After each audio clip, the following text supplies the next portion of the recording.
Hello and welcome to the Free Zone. I'm beginning to realize that I'm an elder in this tribe. I had no idea that this was the case. We might have to check it out, but I might just be the oldest podcaster out there. I'm definitely one of the oldest. So I find that quite amazing as I start to move into this new state of mind that I'm in as the world transitions into where we're at.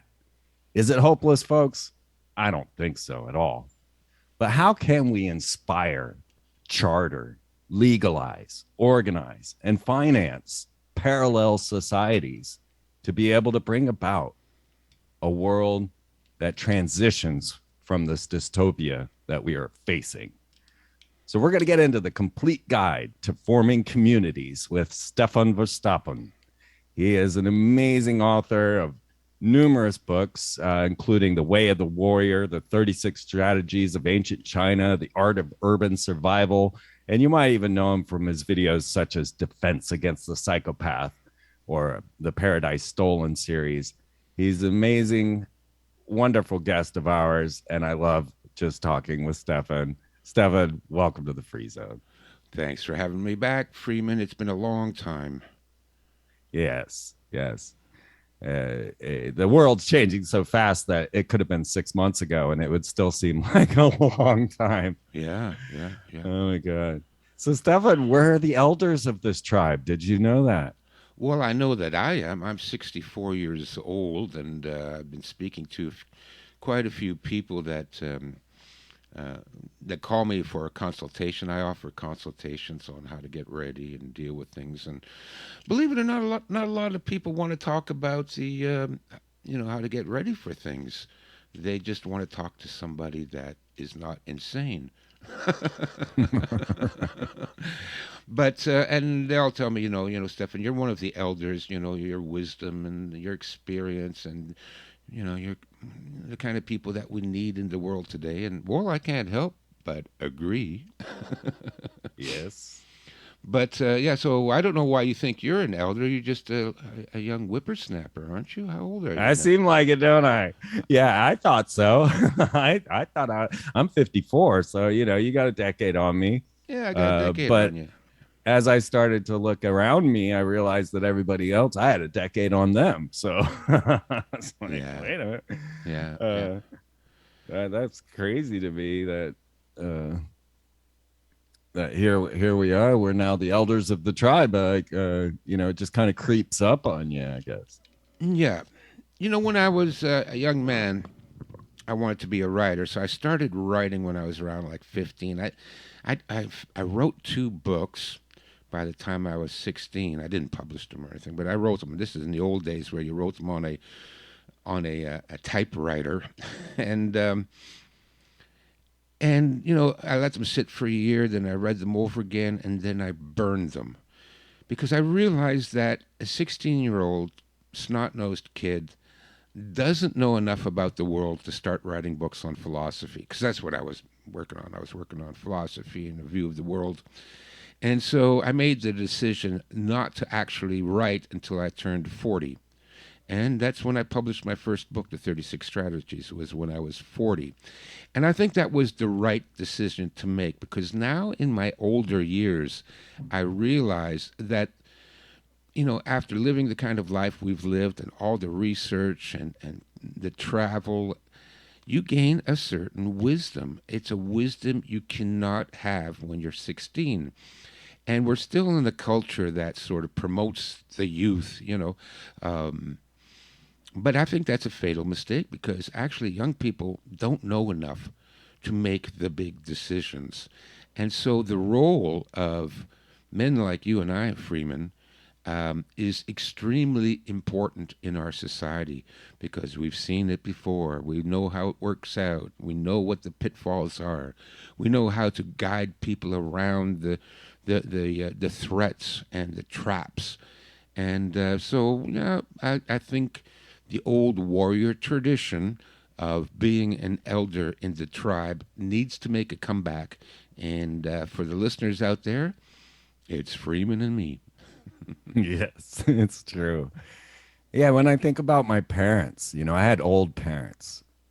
Uh, they're dead and gone now. And both of them grew up in war-torn situations. Like my mom would tell me stories of walking down the street, I believe in France or Germany, I'm not sure. She never was very specific. And she would find rubble with an arm sticking out. And so she'd go and try and help the person and then pull out just an arm. Yeah. And that was my mom's youth. My grandfather, her father, was running off into the hills to hide from the Nazis, Yep. in war-torn Germany. And then my dad, of course, was old enough to be in the Vietnam War, shooting, killing, carnage, blood-torn, just horror. Yeah. And so both of my parents lived through the horror of that war. But that's the type of warfare that people are used to. Guns in the street, military dropping, tanks, bombs, all of that. And we're in a new style of war now. Yes. And I don't think anyone's recognized that we are at war. Yeah. No, I came out with a video about 7 years ago saying we are at war. We are at war. It's a multifaceted attack. It's a psychological war. It's a spiritual war. But the casualties are just as real as if it was guns and bombs. For example, all the people that die from a fentanyl overdose. That's a casualty of war. This whole plague of fentanyl and OxyContin and methamphetamine. This was all instituted by our own governments, instituted, promoted, imported, protected by the big pharmaceutical companies with the assistance of our own government, and for the purpose of killing a lot of people. There's hundreds of thousands of people that die now from overdoses from this poison that they've been bringing in. It's a completely different age than when we were young Freeman, and the most racy thing we did would be to smoke a joint, but at least it didn't kill us. So those are casualties of war. Then look at the suicide rate. Um, all indicators are that it's going through the roof. They don't even want to publish the statistics anymore because it's too horrifying. Thousands, tens of thousands of people, if not hundreds of thousands of people, are committing suicide. I know from firsthand experience. And I also know from friends of mine that are psychotherapists, and they're talking about the number of clients that have killed themselves. And these people kill themselves because they no longer see hope in our society, because our society has become so corrupt, so degenerate, that people just don't want to live in it anymore. And you know what? I don't blame them. I don't want to live in it anymore either. I am so disgusted by what passes for culture and society. It just makes me physically ill, which is why I, like you, live alone. We avoid people. We stay away from the maddening crowd because I can't take it anymore. I'm an empath, which is a weird thing to say, but it's true because I actually feel what other people feel.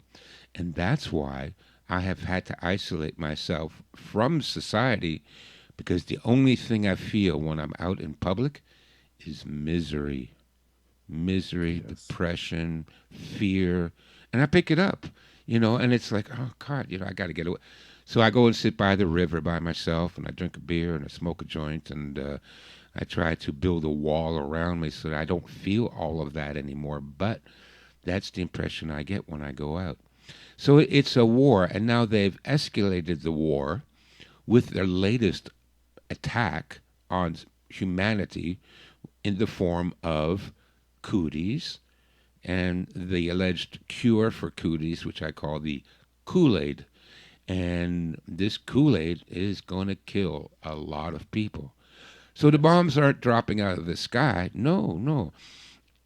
Vaccinations are being set, centers are being set up in every part of the country, and it's the same result, whether it's the bombs or these medical vaccination centers being set up.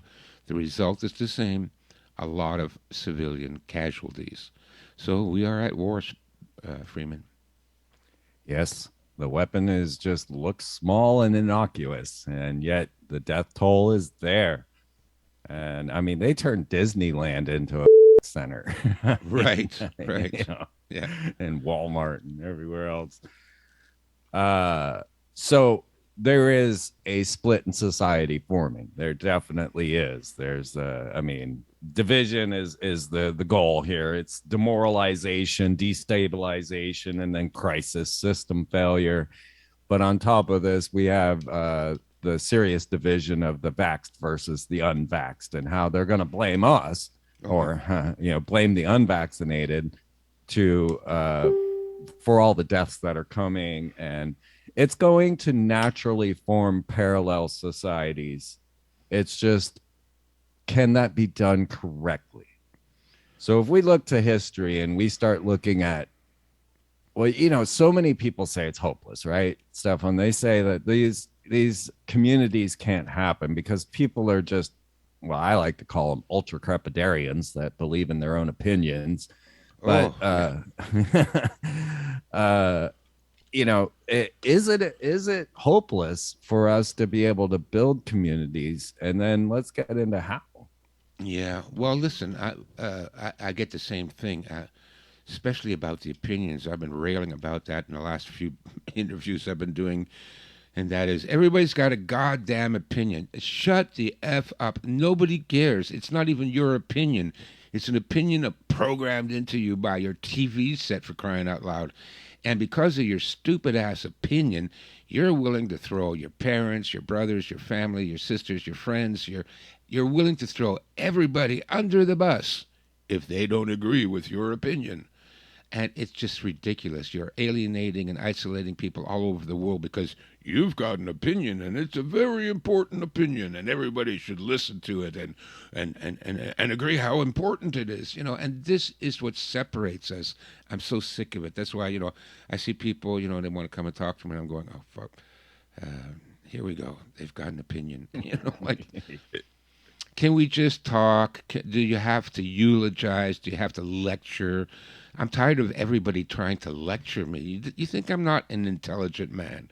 I can figure things out for myself. I don't need to be lectured by, the local garbage truck driver. I don't. Um, anyways, but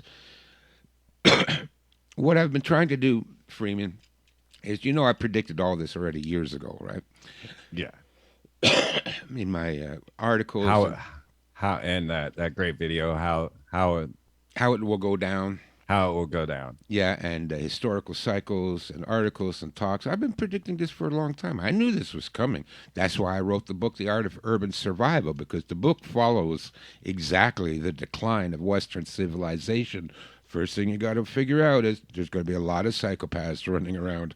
Then crime increases, and then the government becomes corrupt, and martial law, and shutdowns, and riots, and natural disasters. So it's all in the book, The Art of Urban Survival, because it's a prediction, it's a prophecy, it's a how-to book, but, I wrote it based on what I saw coming, in the order that I saw it coming. So now the next order of business is, let's get one thing straight for all the listeners. We are headed towards a complete collapse of Western civilization. And what that means is no police department, no hospital, no medical care, no ambulance, no EMTs, no grocery stores, no electric power, no internet, no radio, no TV, no cable. All of that is going to go away.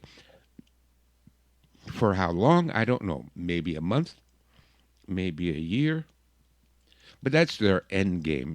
Once they've got everybody taking the Kool-Aid, then, if that doesn't kill people fast enough, they'll just pull the switch and let us all freeze in the dark for 6 months. And whoever's alive after that, well, they'll be programmed and get the chip and they'll be part of the servile class. So I've seen this coming. So this is what's happening, folks. So now, how do you survive it? What can you do? There's only two approaches. One, you can go lone wolf. You have to become like a mountain man. Back in the 17th and 18th centuries, the mountain men that went alone into the west, up into the Rockies to trap beaver, and they lived by themselves. They lived by the campfire for years and years and years. They never saw anybody, and now it's possible to do that. They've done that in the past. I think I know one guy that might be able to do that, but that for 99.9% of us, that is not a solution. You can't. Most people cannot live that kind of a lifestyle. It is very harsh. You have to be tough as nails to be able to get through that. All right. Well, what's the next answer then? So if you can't become a mountain man, then the next answer is to huddle in your basement in terror, grasping your shotgun, hoping that the snare you put out will catch that pigeon you saw the other day. So, I don't know. I don't really want to, to me, that's not survival either. I don't want to be huddled in the basement, in the corner, in the dark, hoping to eat a pigeon because, it's not very pleasant. What kind of a life is that? So now there's one other alternative, and that is to form small communities that can, that would have each other's backs, that would support each other, that would work together. And those small communities, if they can work together, would be able to recreate all the services we once had as a civilization. So a small community would be able to recreate their own medical care. They would set up their own medical centers. They would hire their own doctors. They could also grow their own food and source it from farmers and buy it together in bulk for a discount. And they can also protect each other with, making sure everybody in the neighborhood has a radio and a shotgun. So if you get the roving gangs from the inner city coming out to your place to loot and rob and murder, at least, you've got 5, 6 guys living on the same street. You all got walkie-talkies. When you see them pull up, everybody grab the shotgun, and I'll see you at the end of the street. And we need to set up our own communication systems. Not that difficult. We'll have to use ham radios, and you need a couple of people that are part of your team, part of your community that know a little bit about ham radios. If you can get somebody with a license, wow, even better. But we need to do all that for ourselves, and we can if we can work together. So inspiring people to do this is the difficult part because they don't realize they're in peril. Exactly. They don't get it. They don't get, and that's the most common comment I get on my videos and talks, and that is, well, it sounds great, but people will never come together and work together. Okay, I get it. I know. I've met a lot of people. They're useless. Most of them are useless for any practical purpose. You'd never be able to rely on them. They would never cooperate. They would never come together. They're completely useless for this kind of a project. However, folks, listen. What other choice do you have? I know I find it hard to find people too, and to work together with them. Yeah, it's really searching for a needle in a haystack. But you don't have a choice. We don't have a choice because there is no other solution. Let's take a look at what people think. Oh, well, we'll just wait and we'll vote somebody into government that will look after us. Okay, right. I think everybody has gotten over this illusion that voting would ever change anything. And we've been in this horse and pony show now for over 100 years. Voting has never changed anything. But still I get people mad at me. Oh, you should have voted this way, and now you have no right to complain because you didn't vote. Look, dude, I have a right to complain, all right? But voting is a farce. Why would I waste my time on voting? So don't give me this voting nonsense. It doesn't work. Listen to that comedian. What's his name? George Carlin. George Carlin. Listen to what he has to say about voting. He nails it right on. So, okay, voting isn't going to work. Then there's these other people that come out and they say, well, it's common law. We can use common law and sovereign citizenship and that. Right. And I'm going, I said, come on, guys, are you for real? All the lawyers, all the prosecutors, all the defense attorneys and all the judges are in the pockets of the banks. You really think you can go to court and argue that you're a free human being and that you're going to win that case? Are you kidding me? This is, four wolves and a sheep voting on dinner. It's not going to work. So I know that's going around. I get that question. What do you think of, common law and all that? What? We don't have a system of law. We don't have a system of law. We've seen that now hundreds of times already. Look at all those poor people that are locked up for the January 6th riot. Yes. There's law Still there. in jail. They're in jail longer than Bill Cosby, just to point that out to you folks. Yeah. They've been in jail longer than Bill Cosby. Yeah. Yeah. Yeah, so there's law there. How come they're not out on bail? What about that school shooter? Yeah, I was gonna say the same thing. The kid shoots people at school, and then he's released the very next day. Yeah, yeah. 5 people. He shoots 5 people. He's out the next day. Well, he's not still rotting away in prison, but those people on January 6th that were ushered in to the Capitol building by the police to have an impromptu tour, they're still in prison. So I just got to throw in one gaffe here. go ahead, yeah. And that is that Joe Biden did the very same thing. He admitted to it, that he broke into the Capitol. He sat in the very chair that Q Shaman sat in and was arrested for doing exactly what the people did on January 6th. The President Joe Biden did that 20 years ago, right? Yeah. 30 years, maybe 40 years. I don't know. He's old. But, yes, there's no legal recompense here that you can try and find, and trying to find honesty or Or exactly. justice. Justice. Thank you. Yes. And justice is part of the script. They want you to fight. That's part of the script. Yeah. So those avenues do nothing. Now the third avenue is, well, we'll go and protest and we'll march and all that kind of stuff. And look, I support people that go out and march and go out and protest, but what You don't good? get the media. Yeah, what's it going to do? The media doesn't cover it, so that means you're not getting through to the dipshits, that watch media. They're not getting the message. And so, and what the politicians are going to say, like, this will never happen. Kamala Harris runs to Joe Biden. Oh my God, there's 10,000 people in the street. What should we do? Well, we shall resign and return them all their freedoms. Like, what do you think is going to happen? And I got berated for this too. First of all, they want me to come to a protest meeting here in Toronto with like-minded people. Well, there is no like-minded people in Canada. Canadians are a bizarre species, I'm telling you. They're even the ones that are supposedly truth warriors. They're just weird. I don't like them. So I didn't want to come down. And they go, well, if you don't come down, I said, what good is it going to do me standing there on the street holding up a sign? Who's going to read it and go, oh, well, now I've changed my opinions. I'm on his side. It doesn't work that way. And so, look, I don't believe protesting is a solution. I don't think it will change anything. And I always refer back to 2003, I believe, is the year when the United States was just about to declare war on Iraq. And there were protests all over the world. I don't know if people remember this, but there were millions of people marching to prevent the war.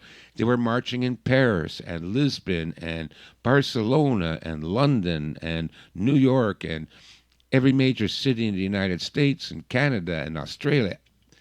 Millions of people were marching in the streets against the upcoming war with Iraq. And how well did that work out? It didn't even slow them down. They don't care. You can run around protesting, holding signs all you want. These people just get a big laugh out of it. So, all right, so there's your alternatives. Protest doesn't work. Common law doesn't work. Voting doesn't work. We could, all grab our AR-15s and run into the streets and start shooting things up. But one helicopter gunship needs to only take one pass down the street and you're all dead.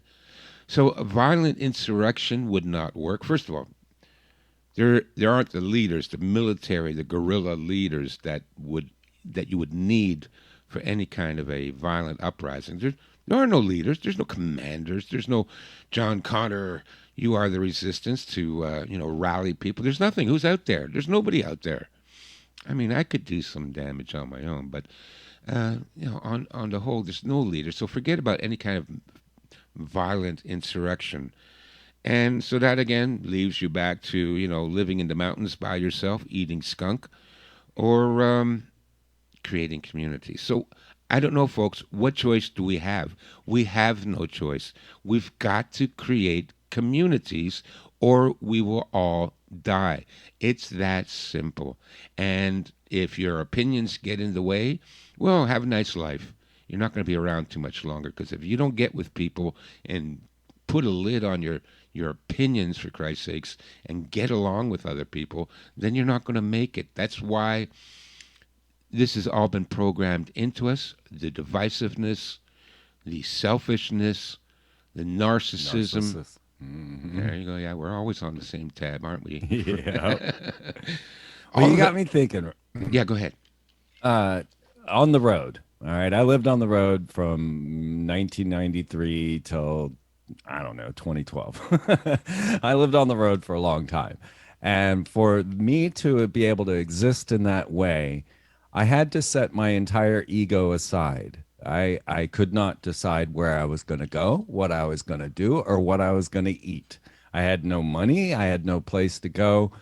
And the reason I know most people can't do what I did was because I had to be subservient to those that I was with. Right.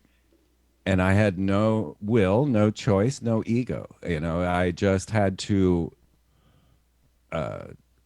follow, and that's so hard for people to be able to set their own egos aside and be subservient to those that are caretaking for them. And that's why I could survive, because it was easy for me. I guess I have enough self-confidence that I don't have to prove myself or something of that nature. Like I can just, I know I'm cool. I don't need to prove it to these people. Exactly. Yeah. So that was something that I noticed on the road, was anyone that had any sort of chip on their shoulder, anyone that had any sort of sense of entitlement was shunned. Yeah. And they wouldn't even know why. And honestly, it took me a while to figure out why certain people that traveled with me were shunned by the same people that accepted me. And it was really because I was there to support them, to support the people that were supporting me. And the others thought they were entitled to something, and the people that were there just didn't want to, feel that way. They didn't want to feel like they were. Yeah. So that's a huge step in all of this. Yeah, no, that's a big part of it. But here's the other thing, though. People say, I can't find people to work together with. I said, okay, I understand that. But we also know that there is probably 2-3% of the world population that think like us, Freeman, that get it, that understand the urgency of the situation we're in, that can suppress our own sense of entitlement long enough to wash the dishes, Yes. So you can work together with people and everybody get along. So there's about 2-3%. But that means that in the United States, you've got 6 to 9 million people. 6 to 9 million people that could form a community. If we could get 9 million people all creating their own micro communities, 3, 5, 10, 25 people, whatever you've got, right? And then those micro communities organize and cooperate with other micro communities, right? So you don't all have to buy a farm and go and live there together. That never works anyway, but Never. And that's in my book, why those things don't work. But micro communities, you've got, 3, 5 families. You work together. You pool your money to buy your groceries. You watch each other's house when you're gone. You form a homeschooling co-op so that you teach your own kids, get your kids out of the school, and and then you get together, you talk, you laugh, you have potluck dinners, and now if you've got a community like that, if you can get 3, 5 families to participate. So now you're looking 15, 25 people altogether. The kids don't have to do anything. The wives don't have to do anything. It's the men. Guys, we have to work together, all right? Don't scare the wife, don't scare the kids, but you and the other boys get together and you talk about how we're going to survive what's coming and how we can survive it without suffering too much, i.e., huddled up in the corner of your basement hoping you catch a pigeon. No, we got to do better than that, and we can. And there are people out there, and since there is no other way out, there is no other way. My book, my course, outlines the only solution to surviving what's coming. I know it sounds like a big boast, but please, somebody, if I'm wrong, let me know. Show me another way that we are going to get through a complete collapse. No medical, no grocery, no police, no hydro, no. How are we going to get through that any other way other than working together? Somebody, please tell me. Because if not, then get my goddamn book and get busy on it. Let's be clear. There is no political cure to this, folks. This is not going away. It's not going to be solved with justice. It's something that we are going to have to live through, survive. And many, many people do. World War II, hey, my mom still lived to give birth to me. But this idea of being able to think that you can sit on the sidelines and some political faction's going to come in and save you from what's going down, that's just not the case. The wave is already on its way, right? The supply chain breakdown is here. The deaths are occurring and going to increase. Everything is breaking down, and there is no political structure for you to go seek justice, as we were discussing. So we're going to have to live through this, and that's the clear case of this. And we can, and that's the great part, is getting through to the other side. But there are okay. Well, let's go ahead and jump into a little bit of promotion for you here, Stefan. The complete guide to forming communities with Stefan Verstappen is a new support aid that you have put out that people can purchase, that supplies them with all of the knowledge of inspiring, chartering, legalizing, organizing, and financing a parallel society and hope restoring solutions, right? Yeah, yeah. Well, So, the book is yeah. still not finished yet. It's huge. It's a monstrous book because I'm trying to cover everything, and also what I'm doing is I'm doing everything for you. I'm writing your charter for you. I'm writing your bylaws for you. I've got your admission forms already, ready to print out. Just add your name to it and let's go. I've already explained all the legalities of incorporating and 501c3 or co-op incorporation or unincorporated association. I've already set out how to do it, how to set it up, how to run meetings. And so I'm trying to do everything because I know people would never be able to figure this out on their own. They wouldn't.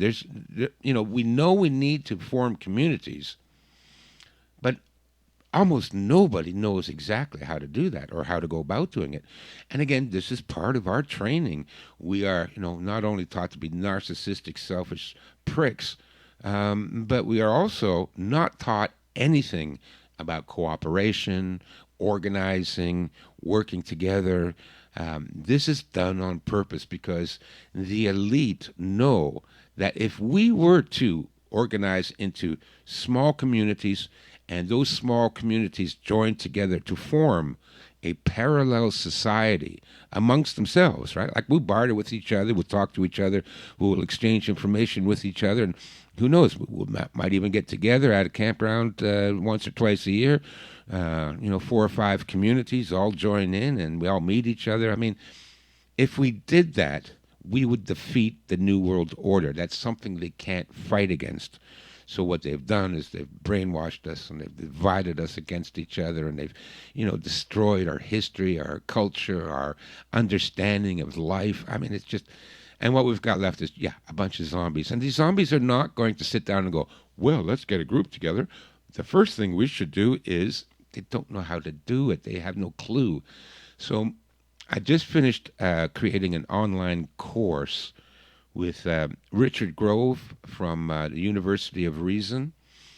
And so that's like, I don't know, I think I got 16 hours worth of lessons on there. So you can, get the course. And one of the things I recommend, because everybody's like, it's very difficult. How do we start this? How do we get together? Well, you get together by buying the course and inviting 2, 3, 4 people to watch it with you.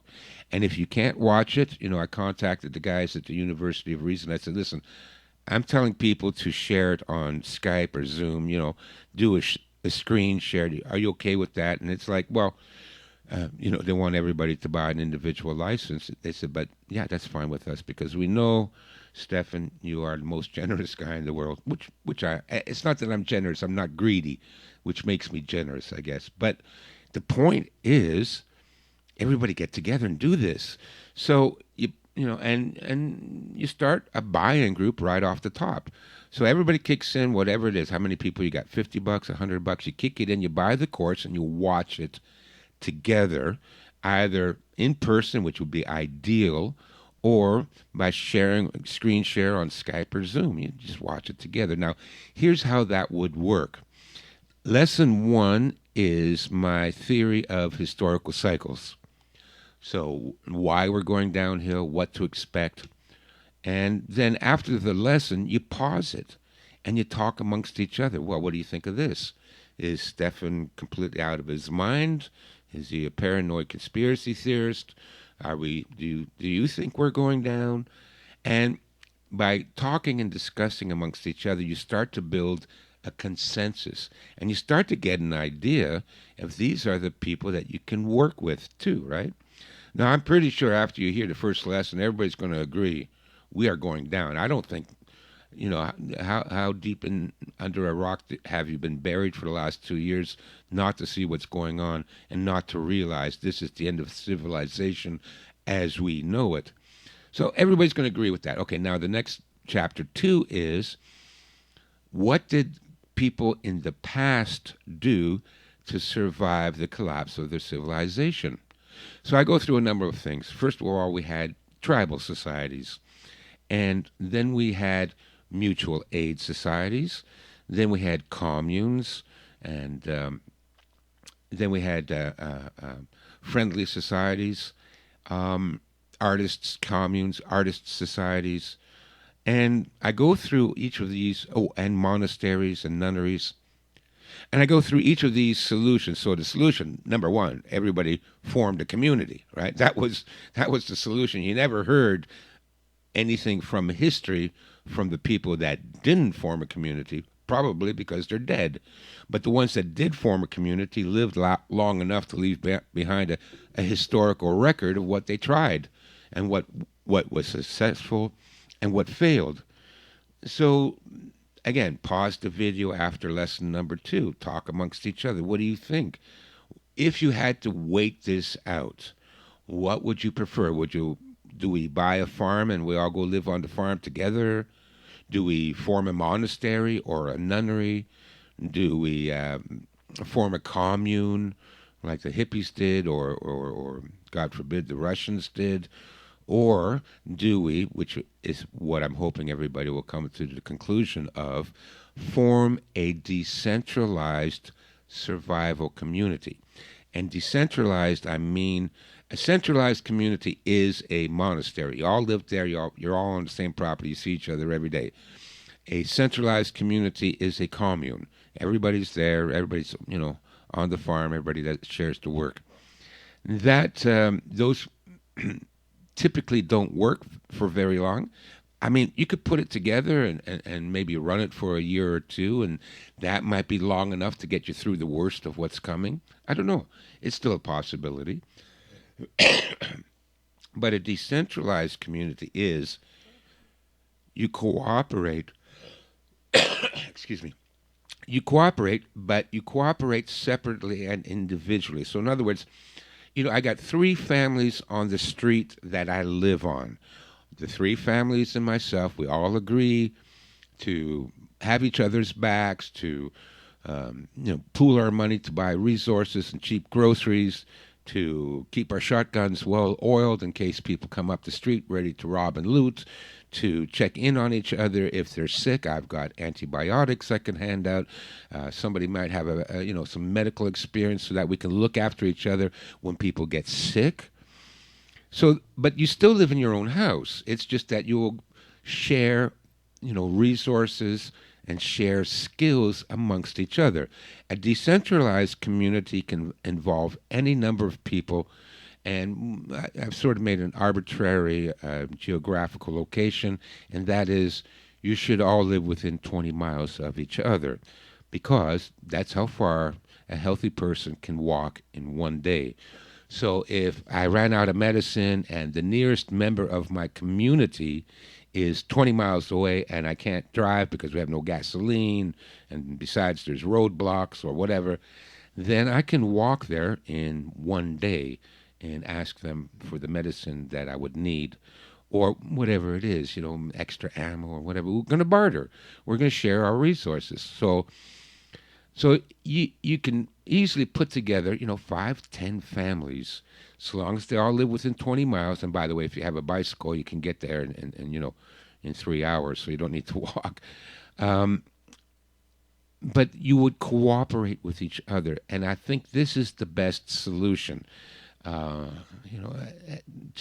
the problem. Anyways, discuss it amongst the people that are watching. What would you prefer? Would you want to live in a monastery? Would you want to buy a farm? Which brings up a whole bunch of questions of who's going to pay for the farm. And, it's basically not doable. A lot of times people move into some other guy that's got a farm, and lo and behold, he's the tyrant. I've already seen that many times. It's my property. You have to obey my rules. Okay, well, that's not what we had in mind, right? Yes. So that, anyways, by doing this, and then we go on. What's the legal structure that you want? There's advantages to incorporating. There's advantages to not incorporating. Do we need a contract? You see, if you incorporate, then you can open up bank accounts and you can buy property in the name of the community. You can't do that if you just have an unincorporated association. Also, if you're going to do something like a friendly society, a mutual aid society where everybody kicks in a monthly fee, $50 a month to cover your food and your medical care and things like that, which is what the old friendly societies did, before the Rockefellers came in with their allopathic poison medicine. The old, our great-grandparents probably belonged to an Elks Lodge or a Moose Lodge or, the Good Oddfellows Lodge. And for the equivalent of one day's pay a month, that covered all their medical treatment, and that covered unemployment insurance, and that covered retirement benefits, and that covered hospital care. And they were so successful that eventually they built their own hospitals. And you have 1,000 people in your fraternal society, and they're all putting in, one day's pay a month. That's enough money to build your own goddamn hospital. Hire your own doctors, and you hire homeopathic doctors that don't cut and poison, that look to cure you. We can do the same thing because our grandparents did that. Our great-grandparents, that's what they did for the last 200 years. And they had all those things taken care of. The health care in those days was light years ahead of what we have now. You don't want to go to a hospital nowadays. Avoid them like the plague, literally. But, if our great-grandparents could do it, then why can't we do it? But in order to do that, you also need to set up a legal structure. So, set up a nonprofit. Yeah, there's some paperwork. I'll guide you through most of the paperwork in the book.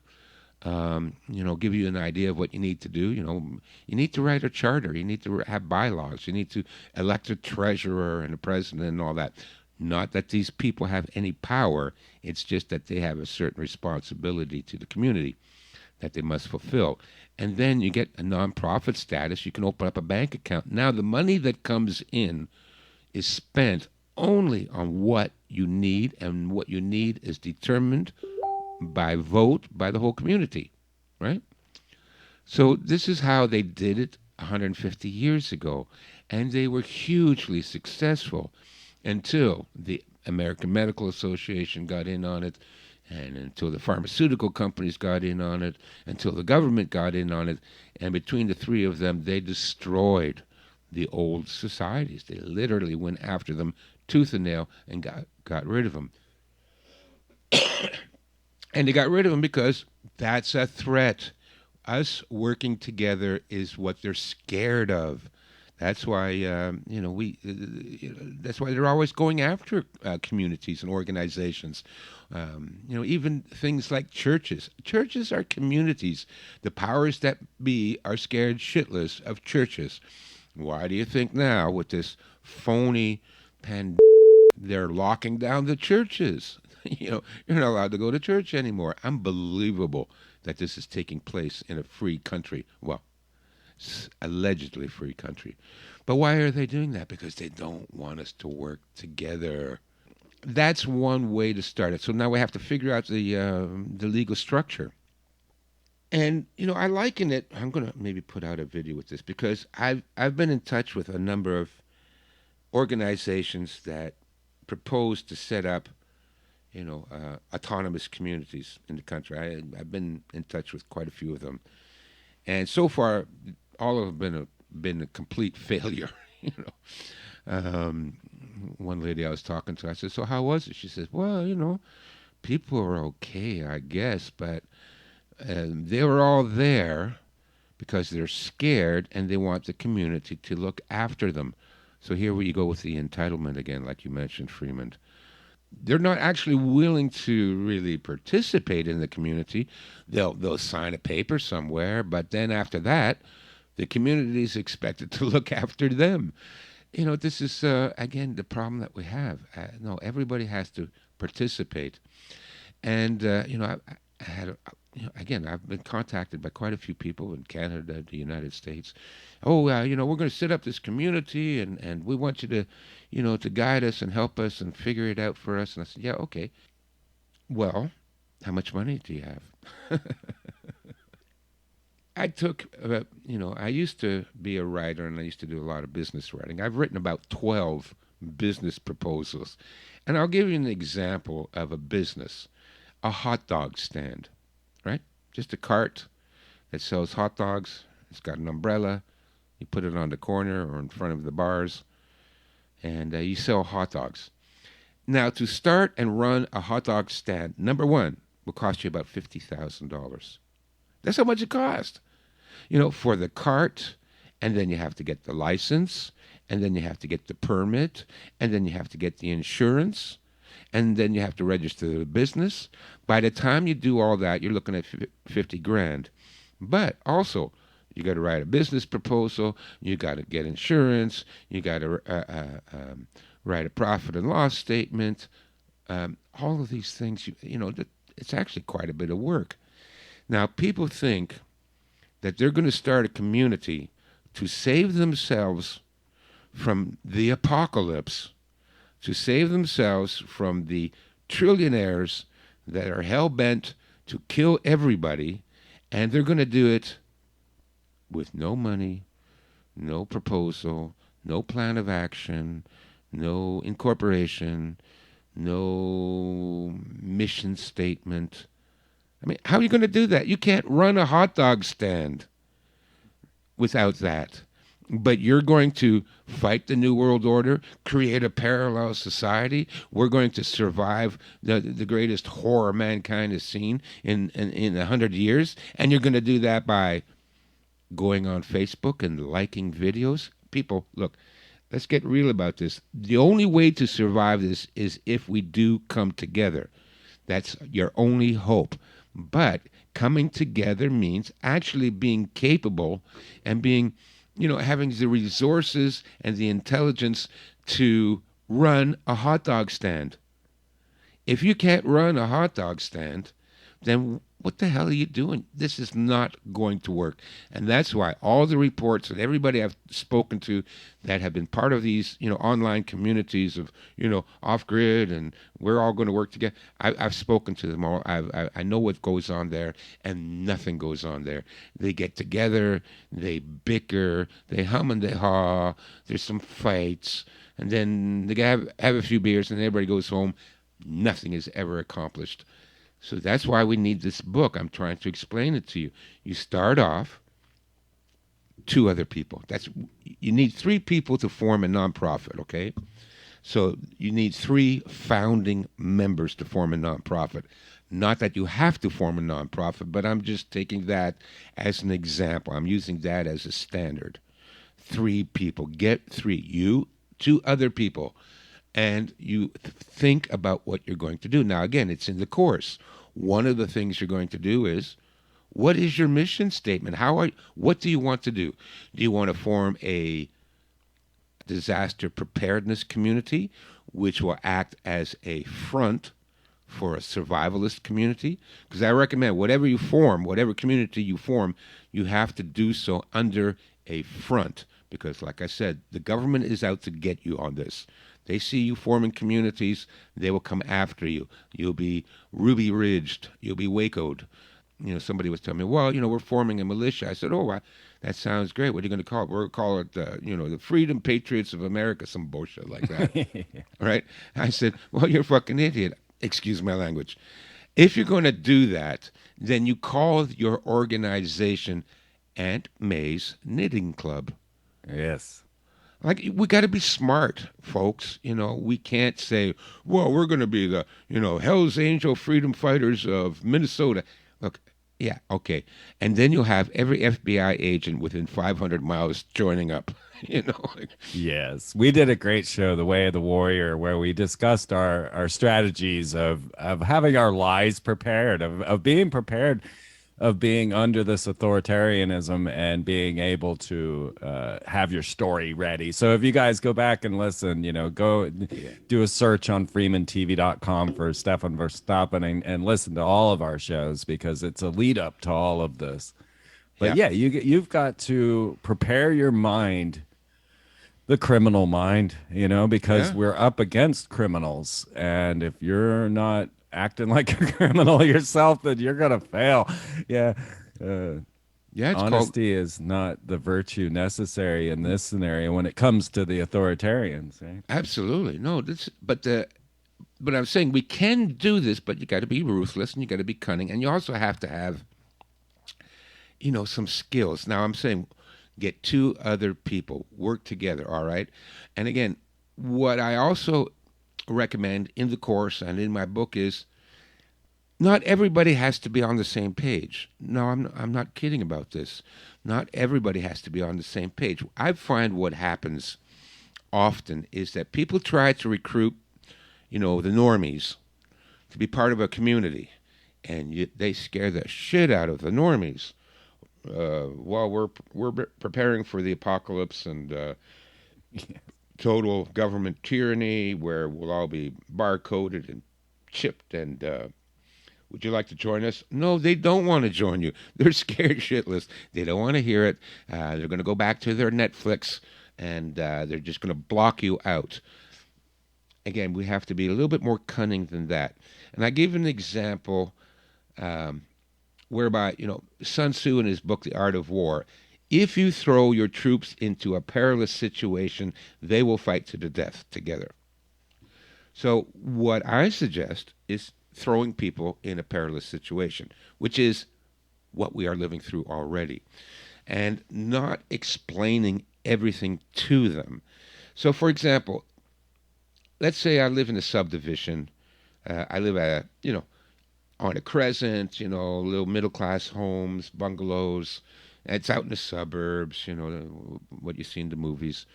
And I want to get, 5 or 10 of the families on my street to work together with me.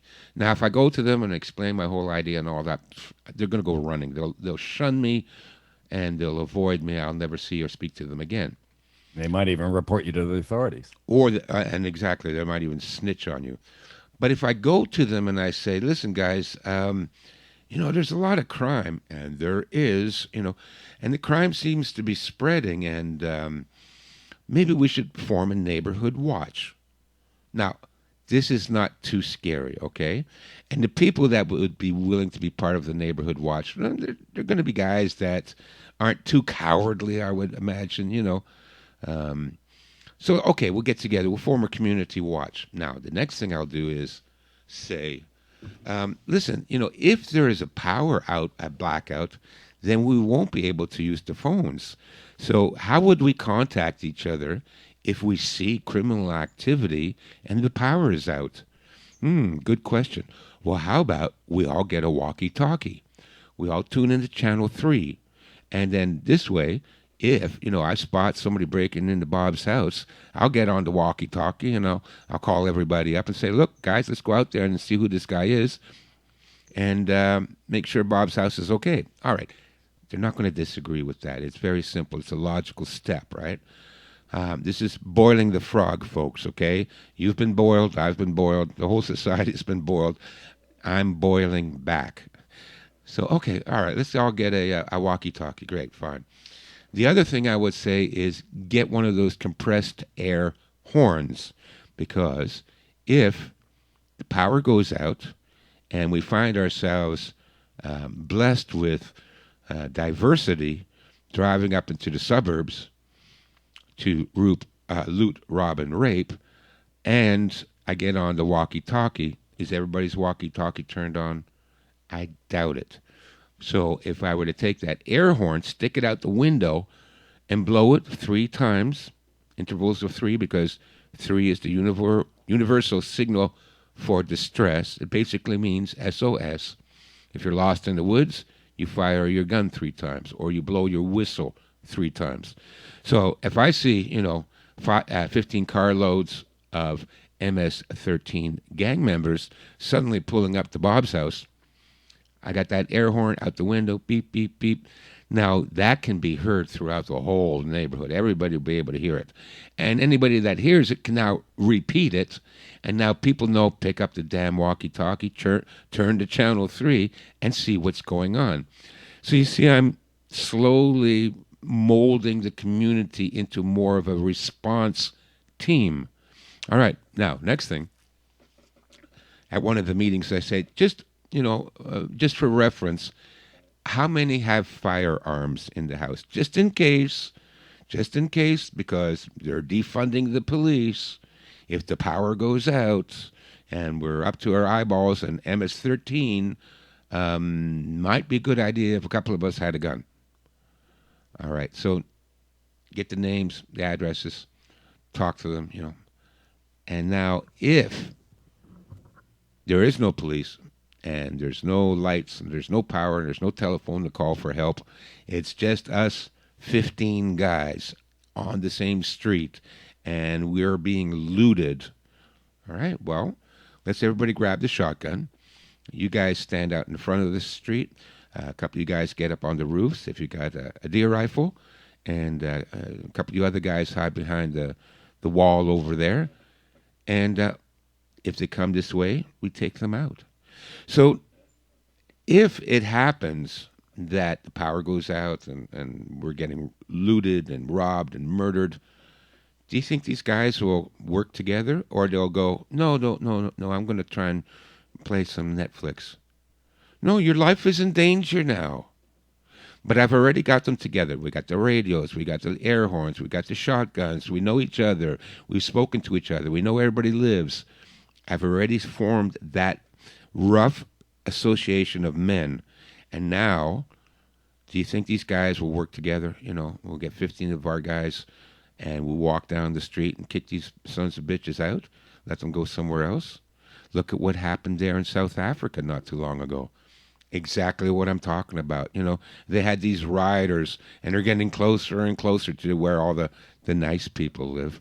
And, they had, 10, 12 guys on the road there with guns, and they held back tens of thousands of rioters. So now you've got your self-defense community. So that's what I'm saying to do with this. I'm just giving you one example with the neighborhood watch, but I can use an equal example with forming a homeschooling co-op. Hey, folks, the teachers, who wants to send their kids to school anymore? They're going to get gay, pedophile porn at school, and your daughter's going to come home with a double mastectomy, and your son's going to come home wearing a skirt. Maybe we should take over the education ourselves. It's hard for one family to do that, but you get 5 families, you work together, you take turns teaching them, you use the church space for 3 days, you use Bob's basement for 3 days, and so you've got classrooms, you've got people there to teach them. You can hire your own teacher again. Everybody kicks in, $50 a week? You can hire your own teachers then, and then you screen the teachers yourselves so you don't get any communist left-wing lunatics in there, and your kids have a good education. But now, I know all the parents. We already work together. We contribute money for the co-op. I can now say, listen, guys, the cost of food is going through the roof. I plan to drive out to the country. I know Farmer Brown out there. He's got a lot of produce. If everybody kicks in $20, I'll go out there and I'll buy $300 worth of produce, and we'll split it up among us. What do you think? Who's going to say no to that, right? Everybody's going to be tight on money. Everybody knows that grocery bills are going through the roof, and now it becomes a matter of life and death because you have to feed your family. What if you can't feed them? You only got $20 left. Last time I went to the grocery store, I spent $40. I came back with a half bag of groceries. Cat food, cat litter. And what else did I buy? A loaf of bread for myself. $40. I couldn't believe it. $40 20 years ago would buy you a whole grocery cart full of food. Now it buys me half a grocery bag full. So people are going to get so starved and so hungry because of the inflation. But I've already set up my homeschooling community, and now I'm going to make a proposal. We already know each other. We already work together. We already trust each other. We know where everybody lives. We know where everybody's kids are. Everybody pitching $20. I'm going up to the farm. I'll be back in 3 hours. Do you think they won't be part of that? Of course they would. So again, I'm boiling the frog here. I'm saying, now they don't need to know that ultimately what I hope to do is form you into an elite, self-sufficient, autonomous fighting unit that will supply all the necessities of civilization for ourselves. I'm not telling them that. I'm guiding them that way, and that's what I put in the book and in the online course. And this is the way I'm trying to trick people to work together. I don't know. I'm open to suggestions.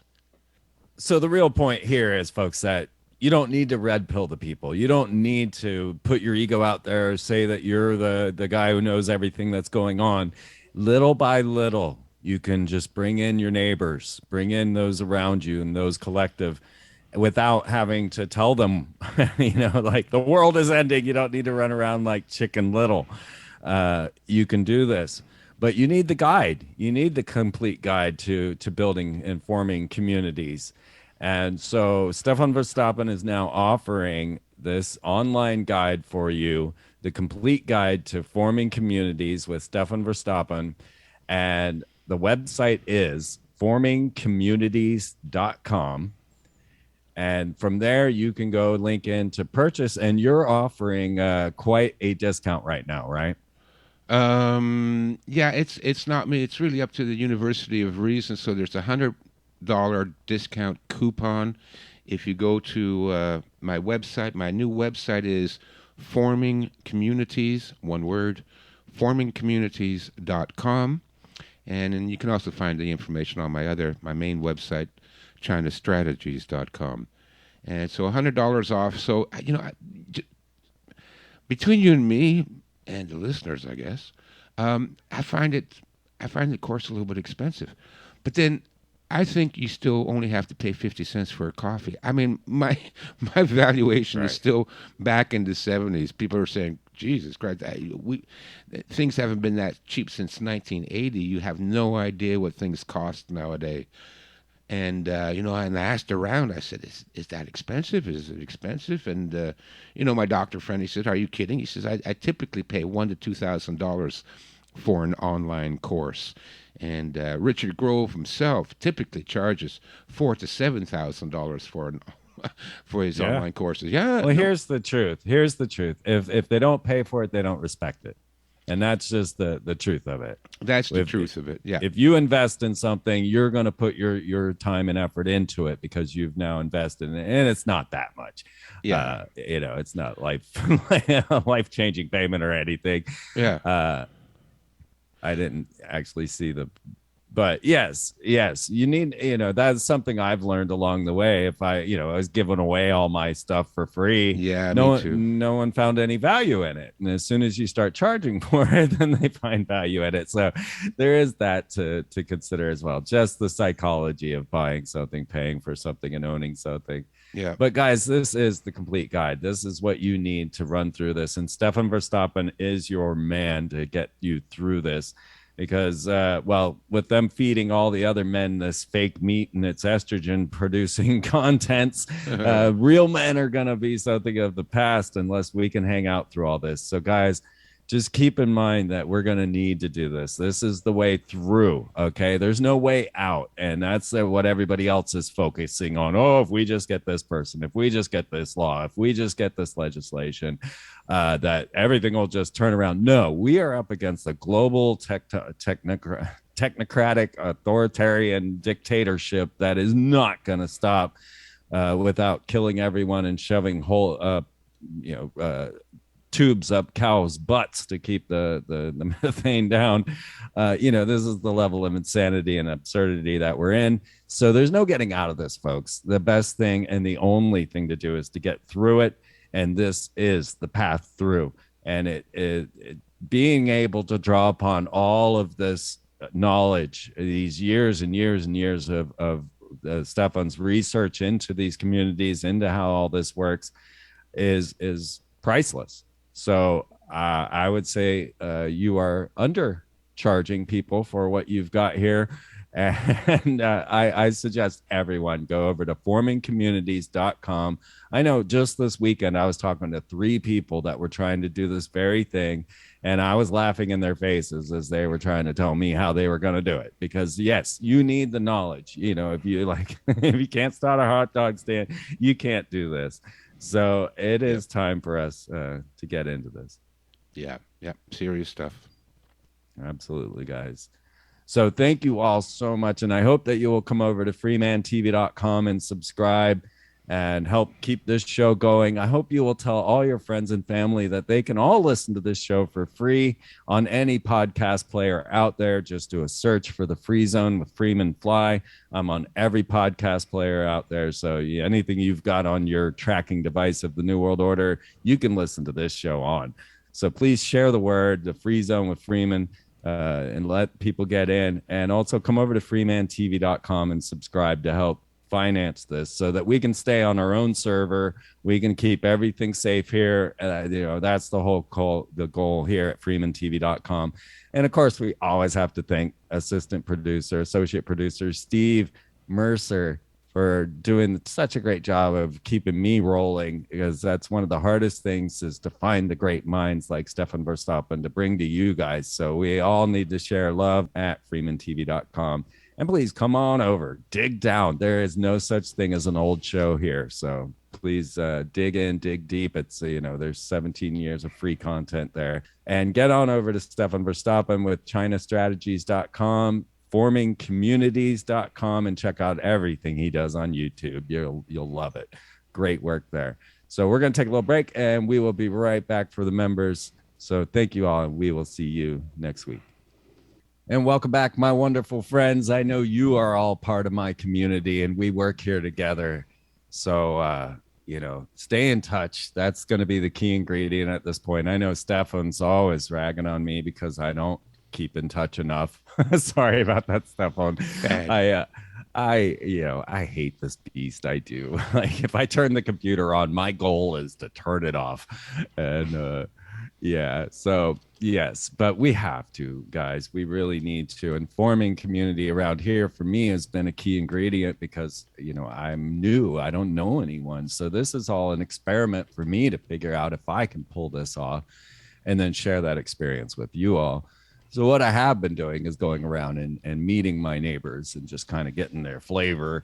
I know I got one person down the street that has a ham radio because they've got the big antennas out in their yard and above their house and stuff. They try to keep hidden, but I'm keeping an eye on who's who around here, and I'm starting to figure that out as far as when.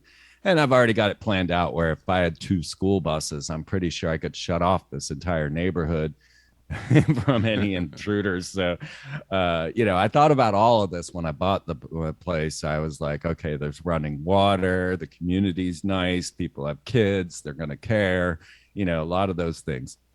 So, I wanted to share with you stuff on the story of a chair, a parable of a chair that might just inspire some discussion.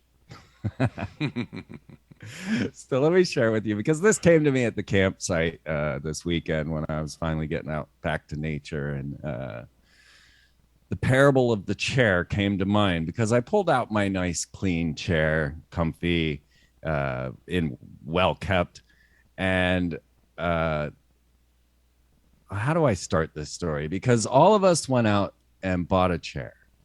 Everybody went and bought a chair at the same time. We were going to a rainbow gathering, so we all needed a chair. Everybody went and bought a chair. That was a year or two ago, right? Now, every time I took my chair out, I put it out into the yard and I sat out there with everyone, and then I folded it back up, put it back in its case, and put it back in a safe place. Every time I used it, I did this. I unfolded it, I pulled it out, I put it in the case, I put it back in the case, put it back in the safe place. Everybody else, they left their chairs just sitting out there. Not one person cared whether or not they had put theirs back in their case. There was fungus, there was things coming off of them, there was dirt, there was, and here I pulled a great condition, brand new chair, basically, and everybody's jealous. Everybody's looking at my clean chair saying, hey, how come he gets a nice clean? I want to sit in his chair. So anytime I left my chair, somebody was trying to not use their chair and go get mine. Now, the only difference between these chairs is I took mine, I packed it, I put it back in the safe place, and I stored it each time I needed it. I went through that little bit of effort that it took to fold it back up and put it away. And so then everybody thought I was some pompous ass for sitting there in my nice, pristine chair while they all had to sit in these crap chairs.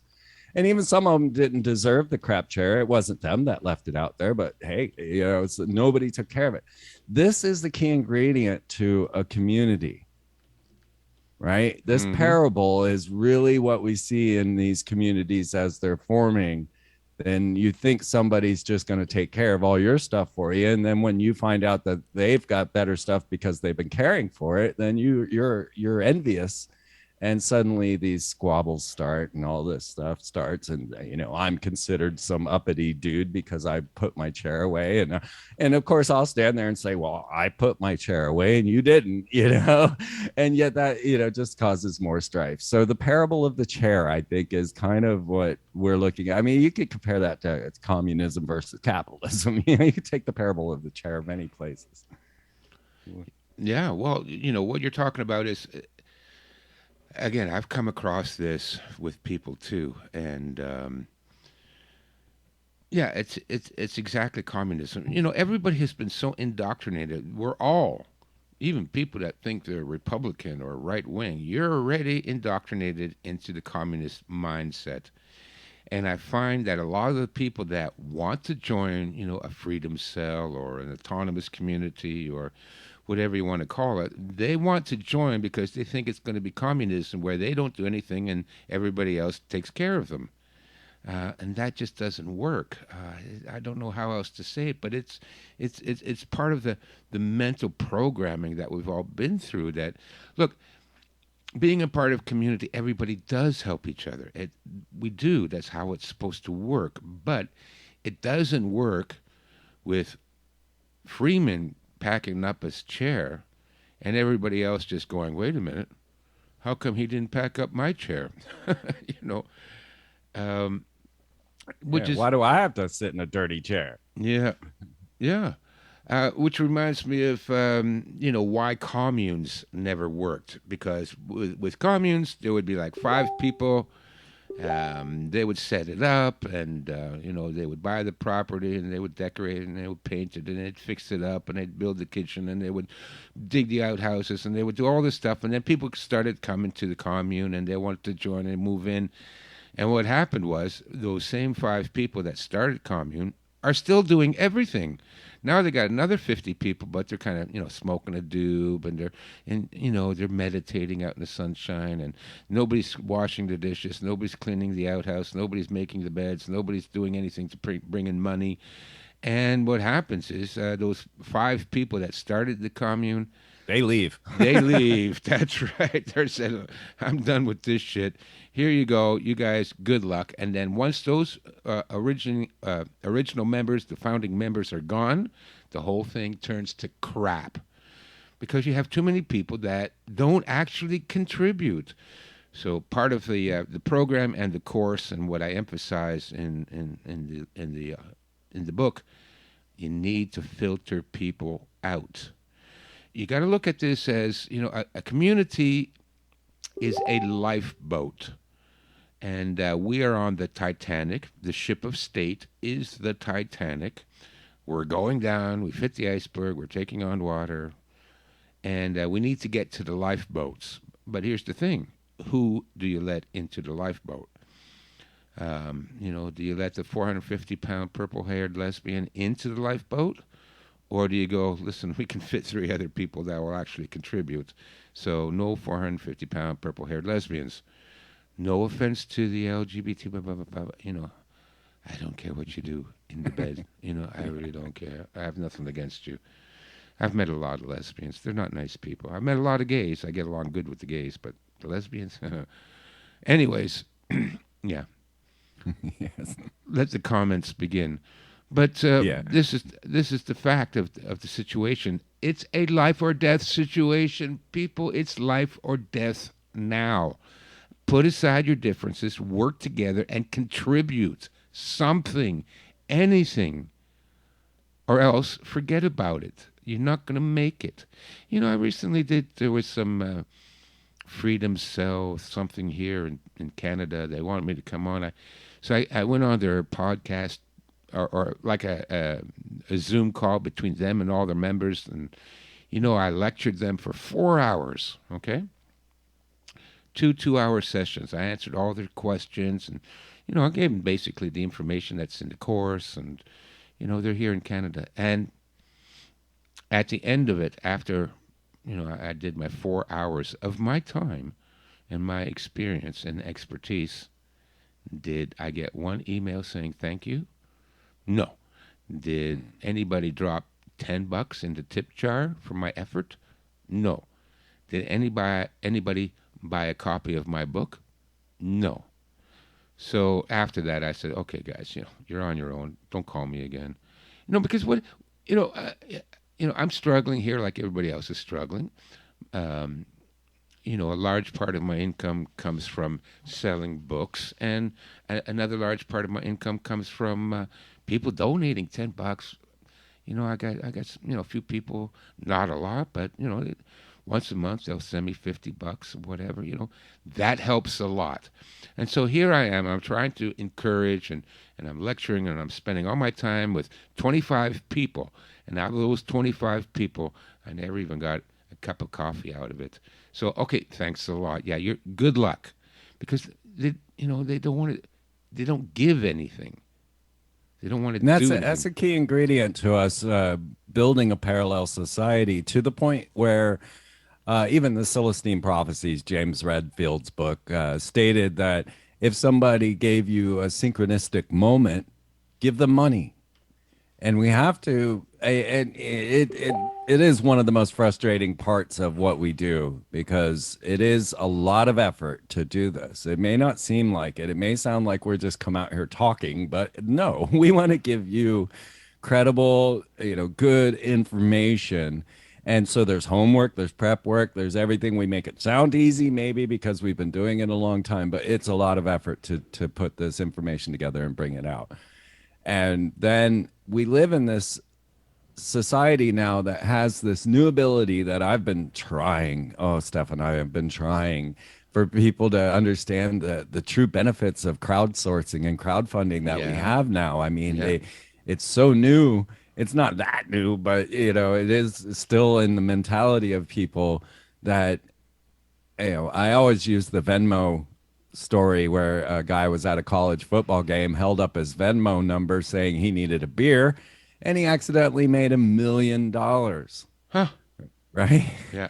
Yeah, just because all right. We live in a world of ridicule, right? That is the current state of mind. Yeah. And I consider my house the house that ridicule bought Yeah. because I've been doing this for 17 years, and just like you, I could not get a dollar. Right, 6,000 people listen to me every Saturday live, right? Yeah. And then another 20,000 later. But live there were 6,000 people. If those people sent me $1 a month, I'd be living large, right? Yeah. And I told them that every time, hey, if you guys just sent me $1 each month, I mean, God, I don't need 6 grand a month, but I'll take it. It's only $1 to you. It's less than you give your barista for your coffee, That's for a right. tip, right? Yep. And not even $5, right? Out Yeah. of 6,000, and not even $5. And it would really, and then eventually I was like, hey guys, I'm about to be homeless, all right? Which was every month, right? Every Yeah. month. If you go, you can download all the old Oracle shows and just listen to me at the end of every month. Like, hey, I'm going to be homeless in a day. So if you guys could send something. And somehow, some way, generally my mom would pay half my bills, and then somehow somebody, just like a single person, would send me something that would get me through the next month. And then I did end up homeless, right? So then I was like, hey guys, I'm homeless now, and I don't know if I'll be able to do the show anymore, but if you send me $20, I'll buy a school bus and I'll tour the country for 2012. Yeah. Well, everybody did that. Right? Yeah. Like all of a sudden that money was just right there, no problem. And I'm like, oh my God, you guys couldn't keep me in a house, couldn't send me $1, but you'll buy me a damn school bus. So now I found myself trapped into this plan. I mean, not that I had anywhere else to go, but I probably Yeah. could have taken that 6 grand and gone and rented a place or something. But I'm a man of my word. So I bought that stupid school bus and I toured this entire country Huh. without a job, without a bank account, without anything. It was an impossible trip, Yeah. impossible to do. But no one recognizes that fact, right? Yeah. Yeah. Because it literally, do it. Go ahead. It gets 2 miles to the dollar. Yeah. Good luck, But I did it. I toured that damn bus around the entire United States for an entire year without a bank account, without an income, without a job. And just it was support of those that I ran into. But that is something that a key ingredient to where we're at right now, that people aren't recognizing: this crowdfunding, crowdsourcing, the ability to just direct the power, the energy of currency in the places that we want it to go. And I don't know how it is. I was talking about ridicule. So yeah, I couldn't make any money as a YouTuber or as a podcaster or anything like that, just barely surviving. And then all of a sudden I had money in my account, enough to put a down payment on a house. And I was like, what is this? Where did this come from? It came from Google, right? Well, it was a Google ad that I had put on a video of Stuart Swerdlow, I believe it was. That video got 1 million views. It's my most watched video ever. It's not me, it's Stuart at a lecture, because I host all of the Free Your Minds. And so I host all of the lectures on my YouTube channel. So you guys can go watch the entire Free Your Mind conference on my YouTube channel, all of them, every year. So this Swerdlow video got 1 million views because everybody thought it was ridiculous. Yeah. And they all wanted to ridicule it. So they passed it and passed it and passed it around, and boom, So if it weren't for the ridicule, I would have never made a cent doing this. Wow. Yeah. Isn't that crazy? Yeah. I'm the same way. I have to get out at the end of the month. I don't know where I'm going to go. Don't have enough money, really. but you know, I haven't been asking people for donations and things like that. I might ask. I might put together a video to ask, but I'm afraid to ask because you know I always thought, well, the crowdfunding that's like a last resort. If I'm really desperate, then I'll ask people for donations. But I'm afraid I won't get any. so, Right. so long as I don't ask, I still suffer under the illusion that somehow people would support me for all the work I've been doing. But that's not something I want to put to the test because if that disappoints me, then I don't know where to go. Here's So another lesson I learned in that. yeah, I did a crowdfunding for my book, Weird Stuff. yeah, And so I put it out there. Everybody, I gave away equal value of your crowdfunding. So yeah, if you yeah. gave me $25, I gave you a DVD, the book, and everything, right? Right, So right, I, right. I honestly didn't make any money doing my crowdfunding, right? Because I offered equal value, which is just dumb. But I didn't get it, right? I didn't make my crowdfunding goal, right? And if you don't Oh, make your goal on Kickstarter, you don't get anything, right? oh, yeah, that's right. Yeah, But I followed a deck of cards that started the same day that mine did. yeah. I know who it is. I know. This well, it was just a deck of cards on Kickstarter, and the guy had actually designed them badly. He actually put the numbers on the wrong side of the card, so if you folded your hand out, you couldn't see the numbers, and he had to redesign the entire thing. But that deck of cards made Yeah, $180,000, yeah. No, I remember that. whereas my book, I couldn't even get $10,000. Yeah, The lesson I learned there is like, don't try and fund your work. Design a deck of cards to fund your conspiracy book, yeah, right? Because you're gonna have to use some sort of other outside platform in order to support your efforts. Because yeah, information just doesn't pay, I guess. I yeah. don't know. No, I know. I know. But you know, you said crowdfunding has been around for a while. But crowdfunding is what the friendly societies did. The mutual aid societies, they were crowdfunding. Right. You joined them, everybody pitched in, and that funded all the hospitals and you know, it rented the clubhouse, and it paid for scholarships for members, students, children to get to college. It paid for everything, and that was all basically crowdfunding. Not quite the way we have it now with the electronic crowdfunding, but this was crowdfunding 150 years ago. Okay, we're going to build a hospital. Everybody kick in every month, sort of like Patreon, right? Yeah. And so because and they did it in person, so it wasn't even as easy as just clicking a couple of things on the computer. And by doing that, they crowdfunded, you know, their own hospitals. They even built, like, there was the Odd Fellows in Minnesota. They decided they bought some property and turned it into picnic grounds with tables and cafeterias and bandstands, and they had parties there and concerts. I mean, they paid for all of that through crowdfunding. And that's where we're at.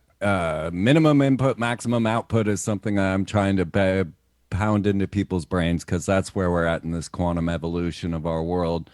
Everything's moving so fast, everything, and this can move very fast as well. And it is something that we all need to be. This should be our only focus, right? Yeah, Because everyone's having to lose their job. I know a bunch of people that are going to be quitting their jobs very soon. They still think they're going to get some sort of exemption. They're still thinking they're going to find the right document to save them from all of this. But we all know that's not the case. And hmm so we're going to have plenty of firefighters, doctors, teachers, to start to gather these people together. They're all going to be just there waiting for us, and we need to be there with receptive arms, ready to welcome them in.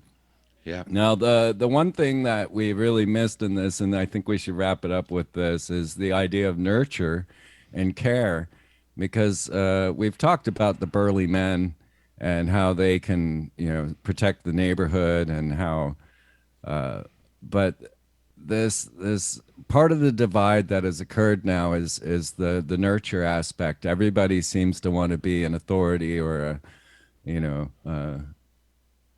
I don't know. I didn't want to say everybody wants to be a man now, but it seems that way. Think of Hillary Clinton in her pantsuit. Yeah, yeah, Uh, and the idea of nurture in all of this is another just massive ingredient that's been missing that really is the core of having the heart of this stay together. Because sure, you can get a bunch of burly men together and they'll probably have a great community, but without nurture, it won't have a heart. yeah.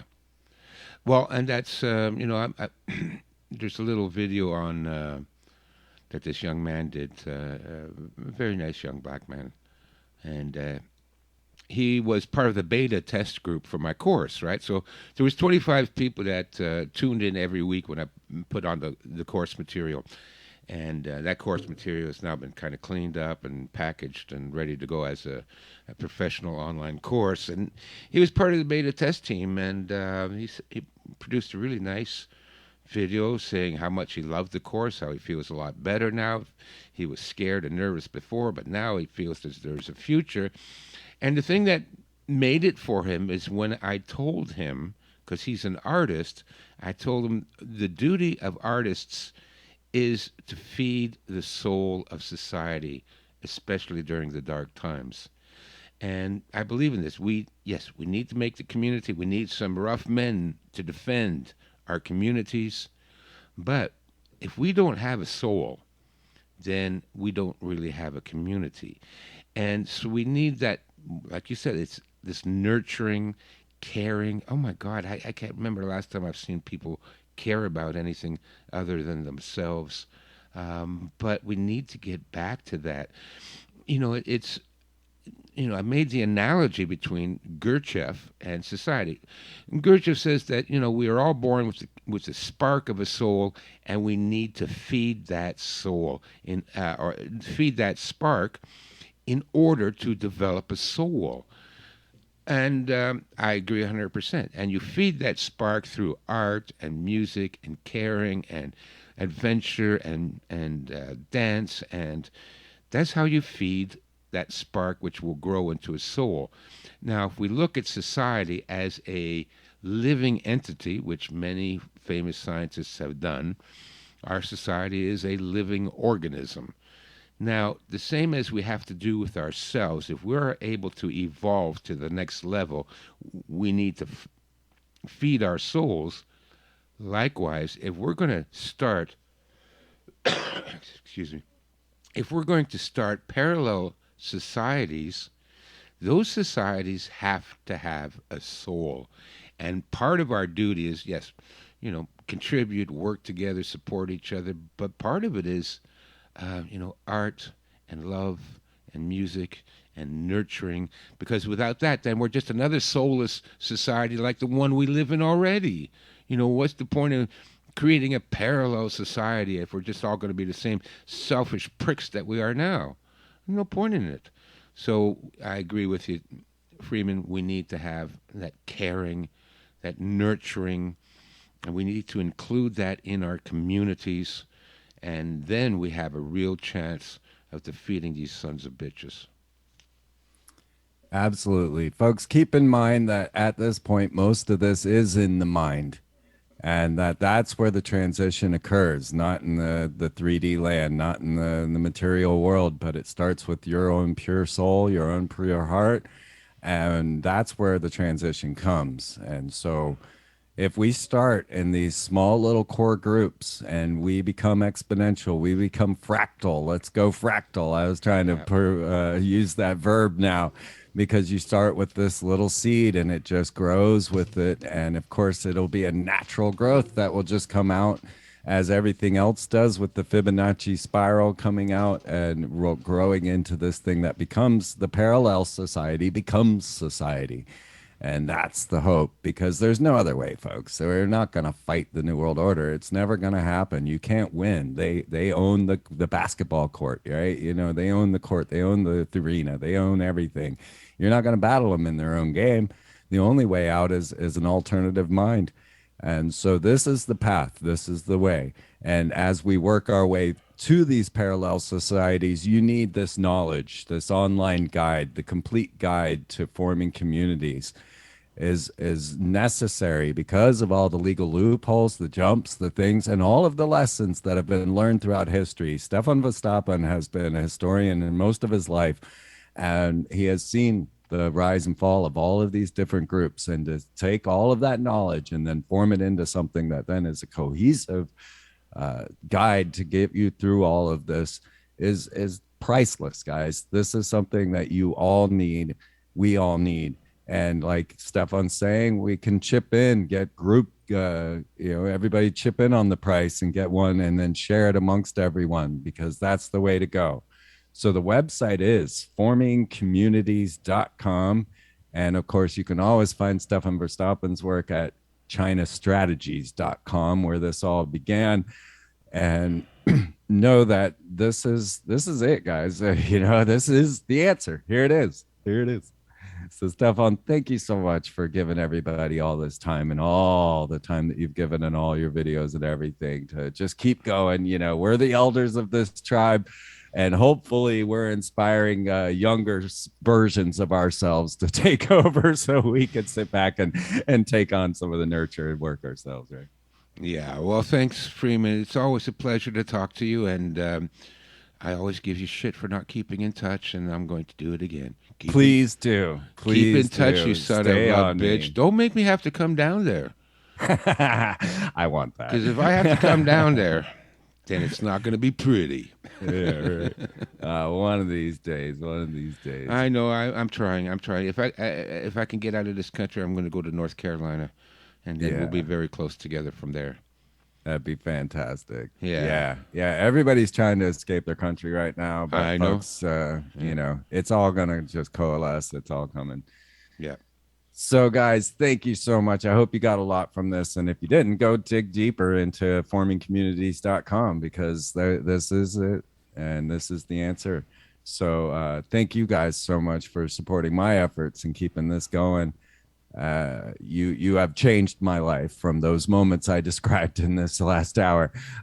You have completely transformed my existence, and I want to thank you all so much for giving me this sense of stability that I've never experienced before in my life.